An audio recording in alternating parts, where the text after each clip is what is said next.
तू यहाँ पे क्यों आई है? तुझे नहीं आना चाहिए था यहाँ पर। मैं बोल रहा हूं ना, चली जा यहाँ से। यहाँ पर किसी का भला नहीं होगा।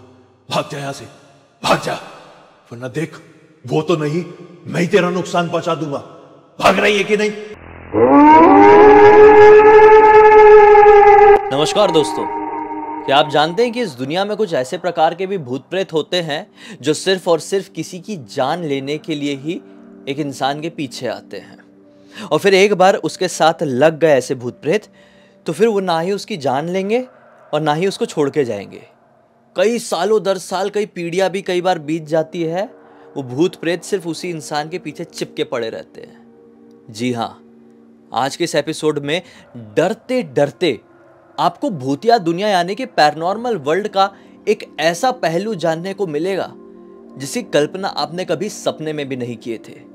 आज मैं आप लोगों को एक डरावनी कहानी के जरिए, जो कि सत्य घटना पर आधारित है, एक ऐसी सच्चाई से अवगत कराने वाला हूं जिसे सुनकर आपके रोंगटे खड़े हो जाएंगे और आप सोचने पर मजबूर हो जाएंगे कि भूत प्रेत, चुड़ैल, शैतान, छलावा ये सब कुछ भी करते हैं, और करते हैं तो क्यों करते हैं, सब कुछ समझ में आएगा। दरअसल ये जो घटना है ये देहरादून में रहने वाले एक परिवार के साथ घटी, और बड़े विचित्र तरीके से रैंडमली घटना शुरू हो गई। तो इस कहानी के हम बीच वाले पार्ट से शुरू करेंगे सब कुछ, तभी आपको सुनने में थ्रिल मिलेगा, मजा आएगा। तो ये जो घटना है ना, सन 2019 की एक रात रैंडमली देहरादून में रहने वाले एक परिवार के साथ घटने लगी।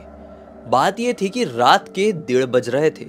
इस घर के कमरे में रौनक नाम का लड़का आराम से अपने बिस्तर में सो रहा था। ये रौनक का ही घर था। रौनक के बेड में उसके बाजू में एक धीरज नाम का लड़का सो रहा था। धीरज रौनक का कजिन ब्रदर, बुआ का लड़का था धीरज, और धीरज भी देहरादून का ही रहने वाला था। लेकिन गर्मियों की छुट्टियां लगी हुई थी, तो धीरज की मम्मी ने धीरज से बोली थी कि चल बेटा, तेरे मामा के घर तुझे लेके चलती हूँ, वहाँ पे तेरे कजिन ब्रदर लोग होंगे, उनके साथ थोड़ा टाइम स्पेंड करना, और मुझे भी अपने भाई और भाभीियों की थोड़ी याद आ रही है, मैं भी उनसे थोड़ा मिल लूँगी, उनके साथ थोड़ा टाइम स्पेंड कर लूँगी अपने मायके में। तो धीरज बहुत खुश हुआ था और कुछ ही दिन पहले यहाँ पर आया हुआ था। जब से वो रौनक के घर पर यानी अपने मामा जी के घर पर आया था धीरज, तब से वो अपनी मम्मी के साथ उनके कमरे में ही सोता था। लेकिन आज की रात उसका बहुत मन किया था कि वो रौनक भैया के कमरे में सोए। रौनक भैया के साथ उसने खाना खाने के बाद कमरे में बहुत खेला, मस्ती किया था, और 12 बजे के आसपास ये लोग सो गए थे। लेकिन 1:30 बजे के आसपास, 1:30 बजे धीरज को एक खड़ाक करके आवाज़ सुनाई देती है, और झटके से धीरज की आंखें खुलती है। धीरज देखता है कि मेरे बाजू में रौनक भैया सोए थे, अभी कहाँ है? भैया नहीं है। अरे, दरवाज़ा खुला हुआ है कमरे का, दरवाज़ा बंद किए थे इन लोगों ने सोने से पहले। ये खड़ाक की आवाज़, ये समझ गया दरवाज़ा झटके से खोलने की आवाज़ थी। धीरज घबरा गया कि रात के 1:30 पौने 2 बजे रौनक भैया इतने गुस्से में उठ के इतनी ज़ोर से दरवाज़ा खोल के कहाँ गए। जैसे ही ये धीरज उठा और बाहर की तरफ निकला तो क्या देखता है कि उसके जो भैया है, ये रौनक भैया, वो अपने घर की दहलीज में खड़े हैं, मेन दरवाज़ा खुला है, और कहीं घूर घूर कर देख रहा है। इसको बड़ी हैरानी हुई। इसने बोला, रौनक भैया चलो अंदर चलो, क्या हो गया, यहाँ पर क्यों खड़े हो? तो रौनक कोई रिस्पॉन्स ही नहीं दे रहा है, बाहर सुनसान इलाके में बस ऐसे ही देख रहा है। ये बोलता है, रौनक भैया चलो ना अंदर, इतनी रात में यहाँ क्यों खड़े हो, ऐसे क्यों खड़े हो? वो कुछ नहीं, ऐसे ही खड़ा है। इसको ऐसा लगा, धीरज को ऐसा लगा कि रौनक भैया ऐसे ही मतलब खड़े हुए हैं बाहर, उनको नींद नहीं आ रही होगी या फिर उनका मूड खराब होगा, मैं डिस्टर्ब नहीं करता हूँ, मैं जाके सो जाता हूँ। वैसे भी बड़े भैया हैं, उनको जब नींद आएगी अंदर आके सो जाएंगे, कोई छोटा बच्चा तो है नहीं। तो धीरज अंदर आ गया, अपने बिस्तर में सोने लगा और इंतज़ार करने लगा। इसकी भी नींद टूट गई थी कि रौनक भैया आएंगे। लेकिन रौनक भैया और 15-20 मिनट बीत जाते हैं, आते नहीं है। फिर क्या देखता है कि इसके मामा यानी रौनक के पापा, रौनक की मम्मी, और जो रौनक है उसके चाचा मतलब धीरज के छोटे मामा, उसको पकड़ के ज़बरदस्ती करके अंदर वाले कमरे में लेकर आए। धीरज देखते रह गया और बोलता है, मामा आप भैया को ऐसा खींच के क्यों अंदर लेकर आ रहे हो? मामा बोलते हैं, कुछ नहीं, शायद इसने कोई बुरा सपना देखा है और नींद में बाहर खड़ा था। हमें पड़ोसी का फ़ोन आया कि आपका बेटा ऐसा दहलीज में खड़ा है और बड़े अजीब तरीके से कहीं सुनसान इलाके में घूरे जा रहा है और कुछ रिएक्ट नहीं कर रहा है। तो हम जागे और इसको लेकर ऐसा अंदर आ रहे, देखना कुछ बोल नहीं रहा है। तो इसने बोला कि हाँ, मैं भी अभी 20-25 मिनट पहले की बात है, बाहर गया था, देखा था भैया ऐसे ही एकटक लगा है, पता नहीं कहाँ देख रहे थे। इतने में ही रौनक की मम्मी बोलती है कि हो सकता है ये कई बार नींद में ऐसे बच्चे चलने लगते हैं, कुछ देखने लगते हैं, तो यही हो रहा होगा, कुछ नहीं है, लेट जा बेटा लेट जा। ऐसा करके ज़बरदस्ती करके रौनक को बिस्तर में लिटा दिया गया। रौनक की अभी भी आंखें खुली हुई थी, एकदम आँख खुला ही हुआ है और एक ही जगह घूर रहा है। लेट गया और उड़ा दिए इसको चादर से और चले गए। और धीरज भी सोचने लगा कि ये क्या हो रहा है सीन, मतलब भैया को ऐसे अंदर लेकर आए हैं जैसे कि ये कोई कठपुतली है और ये कुछ रिएक्ट क्यों नहीं कर रहे हैं। खैर इसको भी थोड़ा सा डर लगा और सोचते सोचते इसको नींद आ गई। अगला दिन निकलता है। अगला दिन पूरी तरीके से नॉर्मल रहा और रौनक के सामने पिछली रात क्या हुआ था किसी ने कुछ डिस्कस नहीं किया। कट्टू रात का वक्त होता है। रात में आज फिर से ये लोग सोने के लिए इसी कमरे में आए। रौनक और धीरज एक साथ एक बेड में सो रहे थे। आज भी रात के 1:30-2 बजे के आसपास इसको कुछ खुसफुसाने की आवाज़ सुनाई दी धीरज को, और उस खुसफुसाहट की आवाज़ की वजह से धीरज की नींद खुलती है। वो जैसे ही जागता है तो क्या देखता है कि रौनक भैया बैठे हुए हैं, जबकि वो सो गए थे पहले। हाँ, अभी बैठे हुए हैं रौनक भैया, और इधर जैसे समझ लो यहाँ पे सो रहा है अपना धीरज और रौनक भैया यहाँ बैठे हुए, और दीवार में देख के बिल्कुल बदली हुई आवाज़ में कह रहे हैं, तू यहाँ पे क्यों आई है? तुझे नहीं आना चाहिए था यहाँ पर। मैं बोल रहा हूँ ना, चली जा यहाँ से, यहाँ पर किसी का भला नहीं होगा। भाग जा यहाँ से, भाग जा, वरना देख वो तो नहीं, मैं ही तेरा नुकसान पहुंचा दूंगा। भाग रही है कि नहीं? ऐसे बिल्कुल आवाज़ चेंज करके रौनक भैया बोल रहे हैं दीवार में देख के। तो धीरज को घबराहट हो गई, बोले ये क्या कर रहे हैं यार भैया। ये जैसे हिम्मत करके हाथ बढ़ाता है, भैया को टच करता है, भैया आप ठीक तो ना? तो भैया झटपटा के अपनी तकिया में लेटते हैं और चादर मुंह में डाल के सो जाते हैं। जैसे बच्चे लोग नहीं करते हैं क्या, वैसा कर रहे थे। जबकि रौनक भैया एज में थोड़े बड़े हैं। ऐसा रिएक्ट करते हुए छोटा सा धीरज डर गया और उसने भी अपनी करवट उस तरफ बदल लिया और भगवान का नाम लेते हुए सो गया। जब अगला दिन निकला तो धीरज ने सोचा कि मैं मामा को, मम्मी को, किसी को तो भी ये बात बताता हूँ, लेकिन इसकी हिम्मत नहीं हो पाई, ये बोल ही नहीं पाया। और फिर और रात का वक्त हो गया। अब जब रात का वक्त होता है ना, तो ये सोचता है कि यार आज मैं रौनक भैया के साथ नहीं सोऊंगा। 2 रातों से वो बड़ी अजीब सी, वियर्ड सी एक्टिविटीज़ कर रहे हैं।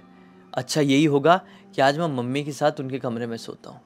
तो आज धीरज अपनी मम्मी के साथ उनके कमरे में सोने के लिए चले गया और मम्मी बोलती भी है, आज तू नहीं सो रहा है अपने रौनक भैया के साथ?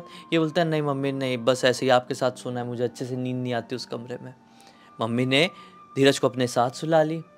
फिर कट्टू रात के 1:30-2 बजे आज भी रौनक अपने कमरे में अकेला सो रहा था और उसे कमरे से एक जोर की धड़ाम की आवाज़ सुनाई देती है। सब लोग भागते हुए जाते उसके कमरे में, तो क्या देखते हैं कि वो अपने कमरे में है ही नहीं। कमरे का दरवाज़ा खुला हुआ है और वो शायद छत की तरफ भागा है। सबकी नींद खुल गई क्योंकि आवाज़ बहुत ज़ोर की थी। सब लोग छत में जाते हैं और देखते हैं कि रौनक छत में अपने पैरों से नहीं चल रहा है, बल्कि पैर ऊपर किया है और हाथ ऐसे नीचे है, ऐसा मतलब उल्टा खड़ा हुआ है हाथ के बल, और ऐसे जल्दी जल्दी जल्दी जल्दी पूरे छत के चक्कर मार रहा है। बड़ा घर था इनका, क्योंकि इस घर में रौनक के मम्मी पापा और रौनक के 2 चाचा चाची का परिवार रहता था, और साथ ही साथ रौनक के दादा दादी भी रहते थे, यानी धीरज के नाना नानी। तो ये बड़ा घर था। इतने बड़े घर में ऐसे ऐसे छत में, मतलब हाथ के बल पे जल्दी जल्दी चक्कर काट रहा है और आँख वाँख पलटा के रखा ऐसा ऐसा ऐसा कर रहा है। तो सब देख के घबरा गए कि रात में 2 बजे के आसपास ये लड़का छत में ऐसा क्या कर रहा है। कुछ समझ पाते घर वाले, कुछ कर पाते। किससे पहले ही जय नाम का एक लड़का, जो कि रौनक का सगा भाई था और कभी रौनक के साथ सोता नहीं था। क्यों नहीं सोता था आपको आगे समझ में आएगा। वो अलग कमरे में सोता था। वो अपनी बॉडी को ऐसा वाइब्रेट करने लगता है। जय, रौनक का भाई, सगा भाई, ऐसे ऐसे बॉडी को वाइब्रेट करने लगता है और फिर रुकता है, उसकी तरफ गुस्से से देखता है, और रौनक अभी भी हाथ के दम पे आंख पलटा के हे करके चला जा रहा है। वो वाइब्रेट किया, जय अपने भाई को देखा, गया उसके पास और एक फाड़ने से उसके कान के नीचे लगाया पूरी ताकत से, और जो भी उसका उल्टा चलना था, है करना था, आँख पलटाना था, वो एकदम शांत हो गया और बेहोश होके छत की ज़मीन में गिर पड़ा। घर के सारे लोग अब रियलाइज़ किए कि इतना कुछ हो गया, क्योंकि सब ब्लैंक हो गए थे रौनक की ऐसी एक्टिविटी को देखकर। भागते हुए गए, रौनक को उठाया। रौनक का शरीर इतना ठंडा था उस समय, जैसे कि मान लो कोई बर्फ़ की सिल्ली हो। उसको नीचे लेकर गए और उसके सर में ऐसा जो गीली पट्टी रहती है ना, उससे ऐसा ऐसा करने लगे कि इसके सिर में कुछ हो गया है क्या, इसको थोड़ा नॉर्मल करो, पानी लगाओ सिर में ठंडक पहुँचाओ, ऐसा ऐसा करने लगे थे। इस वक्त जय को क्या हुआ था कि जय के एक तमाचे से रौनक को जो ऐसा भूत चढ़ गया था वो नॉर्मल हो गया।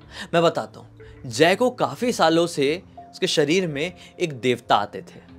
बहुत सारे घरों पे ये मानना होता है कि लड़कियों के शरीर में देवी माता आती है, कई बार लड़कों के शरीर में कोई देवता आते हैं, तो इसके शरीर में देवता आते थे। और घर पे जब भी कोई विपत्ति आने वाली रहती थी तो जय के शरीर में जो देवता आते थे, परिवार वालों को वो देवता आके वो कर देते थे सतर्क। और काफ़ी समय से जय के शरीर में देवता नहीं आए थे, लेकिन आज आए, रात के 2 बजे आए, जब जय का सगा भाई रौनक ऐसी भूतिया एक्टिविटी कर रहा था। अचानक से वो देवता जय के शरीर में आ गए थे और जाके फन से एक चमाटा मारे थे। खैर, घर वालों को तो जय के बारे में पता ही था कि उसके साथ ये सब कुछ होते रहता है, उसके शरीर में देवता आते रहते हैं, लेकिन ये रौनक का नया केस लग रहा था कि ये हुआ तो हुआ क्या, किसी को कुछ समझ में नहीं आ रहा था। उसी समय ये डिसाइड हुआ कि अब ज़्यादा देर नहीं लगाते हैं। काफ़ी सालों से ये सब कुछ रौनक के साथ हो रहा था, ये चीज़ वापस से ना बढ़ जाए, हम पुजारी जी से बात करते हैं। तुरंत ही रौनक को लेकर एक पुजारी जी के पास पहुंचा जाता है, मतलब अर्ली मॉर्निंग, सुबह होते से ही रौनक को लेकर एक बाबा जी के पास पहुंचते हैं। और बाबा जी जब पूरी हिस्ट्री सुनते हैं रौनक की, तो कहते हैं कि आपने बहुत देर कर दी हो, ये सब कुछ ठीक नहीं है, आपके घर में एक बहुत बड़ी विपदा आने वाली है, वो आपके ऊपर हावी हो जाए इससे पहले आप इसे लेकर मेहंदीपुर बालाजी चले जाओ। घर वाले डिसाइड करते हैं कि ठीक है भाई, ऐसी बात है तो मेहंदीपुर बालाजी लेकर जाते हैं। बस ये लोग रहते थे देहरादून में। इन लोगों ने डिसाइड किए कि हम लोग एक 4 व्हीलर गाड़ी करते हैं 7 सीटर, और जितने लोग इसमें आएंगे रौनक को मिला के सब लोग उधर जाएंगे। और ऑब्वियसली जय भी जाएगा, क्योंकि जय के शरीर में देवता आते हैं और वो सतर्क करते रहते हैं और वही चीज़ों को संभालते हैं। तो रौनक और जय तो जाएंगी, रौनक और जय के मम्मी पापा भी जाएंगे, है ना। ऐसे साथ में ये भी धीरज भी जा रहा है, धीरज की मम्मी भी जा रही है। तो ऐसे कुछ कुछ लोग गाड़ी में सवार हो गए हैं और डिसाइड हुआ कि डायरेक्टली मेहंदीपुर बालाजी नहीं जाएंगे। रास्ते में दिल्ली में इन लोगों की, मतलब ये जो रौनक है ना, रौनक की एक बहन भी थी जिसकी शादी हो गई थी। रौनक की बहन का घर है, वहाँ पर रुकेंगे एक रात और फिर वहाँ से जर्नी कंटिन्यू करेंगे और उधर जाएंगे। ठीक है, तो ये लोग गाड़ी वाड़ी में सवार हुए और जैसे ही रौनक की बहन की घर के सामने गाड़ी रुकी है, रौनक फिर से अजीब सी एक्टिविटी करने लगा। आँख वाँख पलटा लिया और नहीं उतरूंगा, नहीं उतरूंगा। और जो भी रौनक को हाथ लगाने जाए, रौनक उसका हाथ में ऐसा काट ले, बहुत ज़ोर से काटे। 2-3 लोगों के तो खून निकाल दिया था हाथ से। अपने बाल वाल खींचने लगा, नहीं उतरूंगा यहाँ पे, परेशान मत करो, मुझे घर जाना है, मुझे यहाँ पर नहीं जाना है, मुझे परेशान मत करो, मैं सबको नुकसान पहुँचाऊंगा, मैं सबको मार डालूंगा, मुझे यहाँ लेके मत जाओ, मुझे यहाँ लेके मत जाओ। बार बार रिपीट करने लगा। कि इतने में अंदर से, अंदर मतलब दीदी के घर पर दीदी थी, उनको पता भी नहीं था कि इनकी गाड़ी यहाँ पर आ गई है। दीदी अपने बाल वाल खोल के दौड़ते हुए आई और रौनक को एकदम ध्यान से ऐसे देखने लगी। रौनक अपनी दीदी के पास गया, ऐसा गला पकड़ा और दीदी को देखकर क्या बोलते, ए तू यहाँ पर आ गई, मैंने उस रात तुझे भगाया था ना, यहाँ पर क्या कर रही है, भाग जा यहाँ से। दीदी रौनक का हाथ हटाती है और फिर वो गला पकड़ती है, अपनी आंख पलटाती है भूत जैसे और बोलती, जो तू मुझे समझ रहा है मैं वो नहीं हूं, मैं कोई और हूं और तुझसे बहुत ऊपर हूं, तेरी भलाई इसी में है, तू चले जा यहाँ से, नहीं तो इस लड़की को तो मैं खत्म करने ही वाला हूं, तुझे भी अभी की अभी खत्म कर दूंगा। और इतने में ये बोल के हुआ दीदी का, घबराहट के मारे रौनक और दीदी की मम्मी जो है वो रोने लगी कि अभी तक तो मेरा बेटा रौनक जूझ रहा था, हमें उसके बारे में पता था, हम उसको मेहंदीपुर बालाजी लेकर जा रहे थे। ये क्या हुआ, लड़की के घर के सामने गाड़ी पहुंची है और लड़की क्या कौन सा रोने लगी, इसके शरीर में क्या हो गया, कौन सा भूत आ गया जो बोल रहा है कि इसको तो मैं मारने वाला हूं, तुझे उससे पहले मार दूंगा। किसी का दिमाग काम नहीं कर रहा था कि इतने में एक रिलेटिव थे इनके समय इसी गाड़ी में सवार, जो मेहंदीपुर बालाजी जा रहे थे इनके साथ। वो क्या बोलते हैं कि लड़की के भी शरीर में कुछ है, इसको भी गाड़ी में डालो और इसको भी मेहंदीपुर बालाजी लेकर चलो। क्योंकि सब लोग समझ चुके थे हरकत बहुत वियर्ड कर दी थी, अचानक से करी थी रौनक की दीदी ने ये हरकत, जबकि उनके शरीर में क्या था, कब से था, किसी को नहीं मालूम था। वो अचानक से ऐसे रौनक को ऐसा अपने घर के सामने आके देखी, अपने सगे भाई को जिससे वो बहुत प्यार करती थी, उसको देख के वो ऐसे हरकत करने लगी। तो उसी समय डिसाइड हो गया कि रौनक के साथ उसकी बहन को भी बालाजी लेकर जाएंगे। बालाजी लेकर पहुंचे, दोनों को जैसे तैसे करके मिनी बस किए फिर, क्योंकि अब 7 सीटर में नहीं आने वाले, सब लोग सामान नहीं वाले थे, तो एक मिनी बस किए दिल्ली से और ये लोग मेहंदीपुर बालाजी पहुंचे। मेहंदीपुर बालाजी में पूरे 2 दिन रखे और 2 दिन तक सारा जो भी अनुष्ठान क्रिया रिचुअल करनी थी वो सब कुछ हुआ। और वहाँ पर लिटरली इतना इंटेंस हो गई थी चीज़ें कि ये दोनों बेहोश हो गए थे। और वहाँ पे जो भी ये रिचुअल कर रहा था, मतलब ये दोनों के शरीर में जो भूत प्रेत था, जो निकालने का काम कर रहा था, उसने बोला भी था कि हाँ ये हो सकता है ये बेहोश हो जाएंगे, लेकिन वो निशानी है कि इनके शरीर से भूत आत्मा निकल गई है। तो इनके घर वालों ने पूछे भी थे कि हुआ क्या है। सबसे पहले रौनक की दीदी को क्या हुआ है, इनका नाम हम अर्पिता रख देते, अर्पिता के साथ क्या हुआ है, घर परिवार वालों ने पूछे भी। तो बाबा ने बताया, वहाँ पे जो झाड़ फूक कर रहे थे, जो चीज़ें ठीक कर रहे थे, जो रिचुअल कर रहे थे, उन बाबा ने क्या बताया कि अर्पिता के शरीर में एक जिन्न था, जो कि उसके घर के बाजू में एक लड़का रहता है उसने छोड़ा था। दरअसल अर्पिता शादीशुदा थी, लेकिन अर्पिता के घर के बाजू में एक लड़का रहता था जो अर्पिता से प्यार करता था, और ऑब्वियसली अर्पिता का खुद का परिवार था। वो लड़के ने अर्पिता को प्रपोज किया तो अर्पिता भड़क गई थी उसके ऊपर, उसको परेशान करता था वो लड़का। अर्पिता ने बोली थी मैं तेरी कंप्लेंट पुलिस में कर दूंगी डायरेक्टली, और तू बहुत बड़ी प्रॉब्लम पड़ जाएगा, कम उम्र का है, इसलिए मैं थोड़ा सा लिहाज कर रही हूँ, तेरी ज़िंदगी बर्बाद ना हो। लेकिन अब पानी सर से ऊपर जा चुका है। अर्पिता ने उसे वार्न करी थी और डरा धमका के दूर हटाई थी, लेकिन वो लड़का किसी की मदद से अर्पिता के शरीर में जिन्न छोड़ दिया था, और वो जिन्न अर्पिता की जान लेने के लिए आया था। तो मेहंदीपुर बालाजी के बाबा जी ने बताया कि अच्छा हुआ आप अर्पिता को यहाँ पर लेकर आ गए, वरना आने वाली अमावस्या की रात को वो अर्पिता की जान ले ही लेता। अच्छा हुआ, सही, बिल्कुल जो भी हुआ, ये सब कुछ जो डिज़ाइन हुआ था रौनक की वजह से, वो अच्छा ही हुआ था। सबने सोचे चलो अच्छा है, लेकिन फिर पूछा गया कि रौनक को क्या था। तो यहाँ के बाबा जी बताते हैं कि रौनक को भी ऐसे ही कोई लग गया था, ऐसे ही कोई भूत लग गया था किसी रास्ते से, जो कि वो भी चले गया, अभी वो भी नहीं जाएगा। सबको ऐसा लगा कि चलो अर्पिता भी अच्छी हो गई, रौनक भी अच्छा हो गया है, खुशी खुशी ये लोग लौट गए अपने घर। हाँ, अर्पिता दिल्ली में अपने घर, ये लोग देहरादून अपने घर।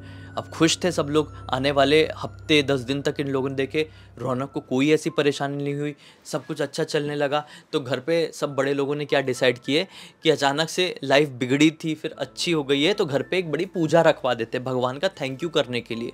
थैंक यू भी तो करना चाहिए ना भगवान को, ऐसा नहीं कि मुसीबत के वक्त ही भगवान एक भगवान करो। तो उन्हें बोले भगवान के लिए थैंक यू करने के लिए हम एक घर पे एक पूजन, एक हवन रखवाते हैं। तो घर पे हवन पूजन रखवाया गया। हवन पूजन जैसे ही शुरू हुआ ना, तो रौनक अपने आप को अपने कमरे में बंद कर लिया और कमरे से बाहर ही नहीं निकल रहा है। जो भी जा रहा है रौनक से पूछ रहा है बेटा क्या हुआ, कमरे से निकल। तो रौनक किसी को बोलता बहुत सिर दुख रहा है, नहीं मुझे नहीं आना है बाहर। किसी को बोलता धुएं के कारण मैं अंधा हो रहा हूँ, मुझे कुछ दिख नहीं रहा है। तो किसी को बोलता मेरा पूरा बदन टूट रहा है, मैं अपने कमरे से अपने बिस्तर से 1 इंच भी नहीं हिल सकता। उसी समय जो पुजारी जी घर पे हवन पूजन करवाने के लिए आए थे ना, वो समझ जाते हैं कि घर का जो एक लड़का है उसके ऊपर कुछ तो है जो इतनी विघ्न क्रिएट कर रहा है इस हवन पूजन में। पुजारी जी बोलते रुकिए भला हम ही जाते उसी कमरे में। पंडित जी जैसे ही दरवाज़ा खटखटाने लगे ना, तो रौनक तो देख गाली पे गाली, गाली पे गाली। हेड घर वालों का दिमाग खराब हो गया। हम क्या सोच रहे थे कि सब कुछ खत्म हो गया, लेकिन कुछ खत्म नहीं हुआ है, चीज़ें रिपीट। और ये सब कुछ ये जो झेल रहे थे ना घर वाले, पिछले 20 साल से झेल रहे थे। जी हाँ, 20 साल से रौनक ये हरकतें करता था। कुछ दिन ठीक हो जाता था, झड़ाते फुकवाते थे, दिखाते थे, डॉक्टर के पास ले जाते थे, इलाज करवाते थे, कुछ दिन ठीक रहता था, फिर उसके ऊपर ये चीज़ हावी हो जाती थी। इस बार बालाजी गए थे तो लगा था सब कुछ ठीक, लेकिन फिर से शुरू हो गया। पुजारी जी ने बोले कैसे भी करके आप ये दरवाज़ा खोलिए।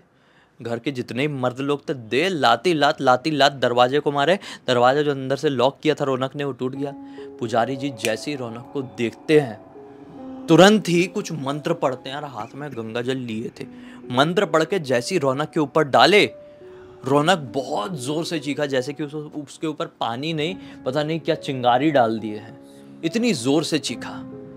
पुजारी जी उससे सवाल करने लगे कि आखिर तू है कौन जो इतने सालों से इस लड़के के शरीर में है, और तेरा मकसद क्या है, तू चाहता क्या है। तो कुछ बताने को तैयार ही नहीं, कुछ भी बताने को तैयार नहीं। आधे घंटे हो गए। आखिरकार पुजारी जी बोलते हैं कि इससे ऐसे नहीं उगलवाया जा सकता। हम जब भी अपने उच्चारण कर रहे हैं, इसे सवाल कर रहे हैं, तो हमारे आंखों के सामने ये गांव आ रहा है। क्या आपका रिश्ता इस गांव से है? परिवार वालों से पूछते हैं। तो रौनक के जो नाना जी थे वो कहते हैं कि, तो जो रौनक के जो दादाजी थे वो कहते हैं कि हाँ, ये तो हमारा पुश्तैनी गांव है। मैं गांव का नाम नहीं बता सकता, मुझे मना किया गया है।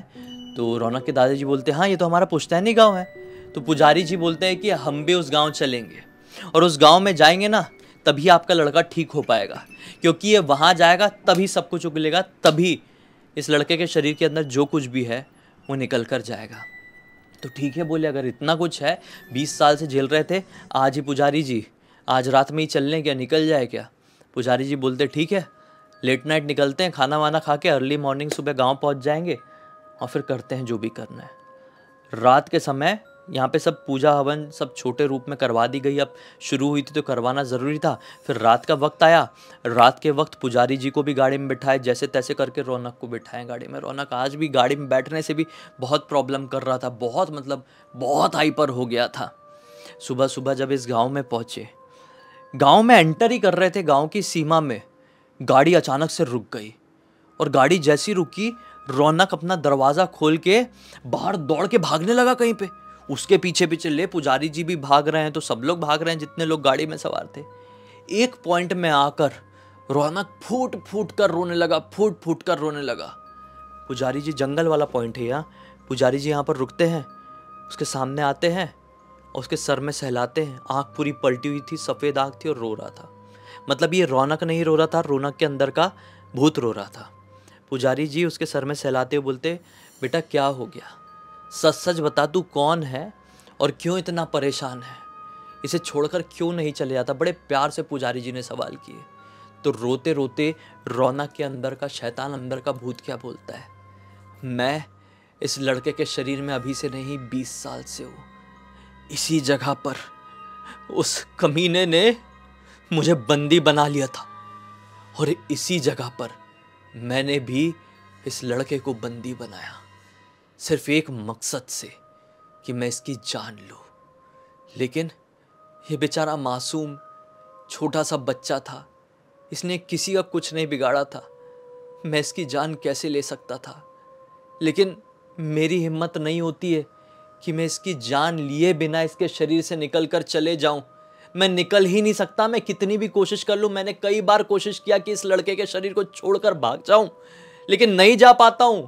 निकलूंगा तो जिसने मुझे भेजा है ना इसके पास, वो मुझे बहुत तड़पाएगा और मुझे कभी मुक्ति नहीं देगा। तो पुजारी जी बोलते हैं कि किसने भेजा है बेटा, मैं तेरी मदद करूंगा निकलने में, मैं तुझे मुक्ति दिलाऊंगा, भगवान के ऊपर विश्वास रख, सब ठीक होगा। आज तो उस जगह पर आया है जहां से तेरी परेशानियां शुरू हुई थी, जहां से इस लड़के की परेशानियां शुरू हुई थी, मतलब रौनक की परेशानियां शुरू हुई थी। पंडित जी बोलते हैं आज मैं सब कुछ खत्म करूंगा, बेटा बता।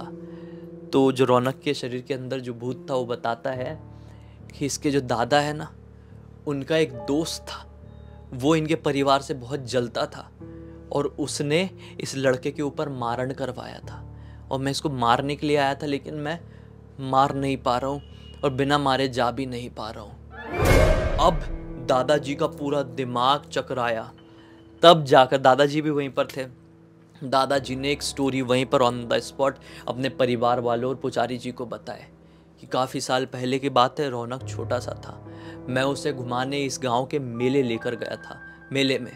मेले में बहुत हम लोगों ने मस्ती की है, मैंने और रौनक छोटा था, और उसी समय मेरे कुछ मित्र लोग मुझे मिल गए। तो मैं अपने मित्रों से बात करने लगा। कितने में रौनक जिद करने लगा, दादाजी मुझे घर जाना है, मैं थक गया हूँ। मैंने सोचा लड़के ने घर का रास्ता तो देखा है, मैंने बोला ठीक है बेटा तू जा घर, मैं अब भी आ रहा हूँ अपने दोस्तों से थोड़ा बात करके।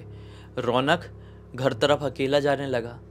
फिर रौनक बोलता है, मतलब रौनक के अंदर का भूत बोलता है, और ये लड़का इसी रास्ते से जा रहा था। इस रास्ते में मैं नाग बनकर आया था, एक सांप बनकर आया था, और ये मुझे देखकर डर गया था, और जैसे ये मुझे देखकर डरा मैं इसके पीछे लग गया, और तब से इसके पीछे हूँ। और मुझे किसी और ने नहीं बल्कि इसके दादा के मतलब दादा की तरफ देखकर इशारा करके बोलता है, इसके एक दोस्त ने भेजा था ताकि मैं इसको ख़त्म करूं और इनका सब कुछ बर्बाद हो जाए, इनका हंसता खेलता परिवार नष्ट हो जाए।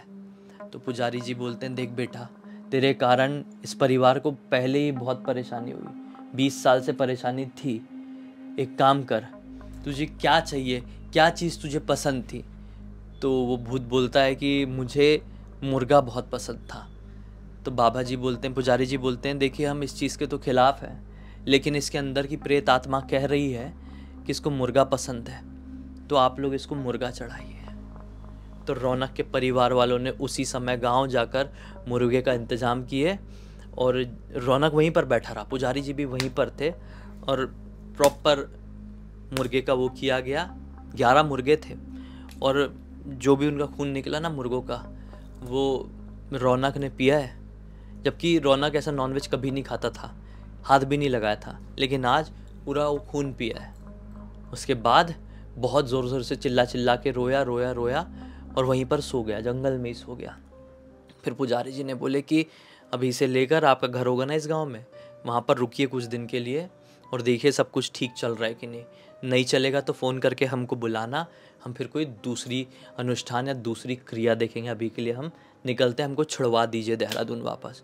तो पुजारी जी को वहीं की वहीं देहरादून छुड़वा दिया गया और रौनक के दादाजी, रौनक के मम्मी पापा और ऐसे 1-2 लोग जो भी आए थे वो अपने गाँव वाले घर में 1 हफ्ते तक रुके हैं और नोटिस किए कि रौनक के शरीर में कुछ बदलाव नहीं आया, वो नॉर्मल ही रहा। और आज इस घटना को 6 साल हो गए हैं, रौनक पूरी तरीके से नॉर्मल है, रौनक की शादी हो गई है, अपना परिवार हो गया है, लेकिन आज भी रौनक को वो रातें याद आती है, वो सिचुएशंस याद आती है तो सिहर सा उठता है। इस पूरी घटना की जानकारी मुझे किसी और ने नहीं, बल्कि कई बार मैंने इस कहानी में धीरज नाम के लड़के का जिक्र किया, जो कि रौनक की बुआ का लड़का था। उसी धीरज ने इंस्टाग्राम पर लिख कर भेजा। मैंने सोचा आप लोगों को ये कहानी सुनाऊं और भूतिया दुनिया के एक ऐसे पहलू से रूबरू करवाऊं जिसकी कल्पना कभी कोई आसान तरीके से करता भी नहीं है। इसी एक नोट के साथ इस कहानी का अंत कर देते हैं। अब तक इस वीडियो को देख लिए थे तो लाइक ज़रूर कर देना, चैनल को सब्सक्राइब करके बेल आइकन दबा के ऑल के ऑप्शन में क्लिक करना और इंस्टाग्राम की लिंक वीडियो के डिस्क्रिप्शन बॉक्स में मिल जाएगी, वहाँ पे जुड़ जाना। और आपके पास भी ऐसी कोई कहानी, टॉपिक या जानकारी हो तो लिख भेजना, हो सकता है मेरा अगला वीडियो कल आपके हिसाब से ही बन रहा हो। तो चलिए कल फिर से मिलते हैं, तब तक के लिए बहुत बहुत धन्यवाद। आपका दिन शुभ हो।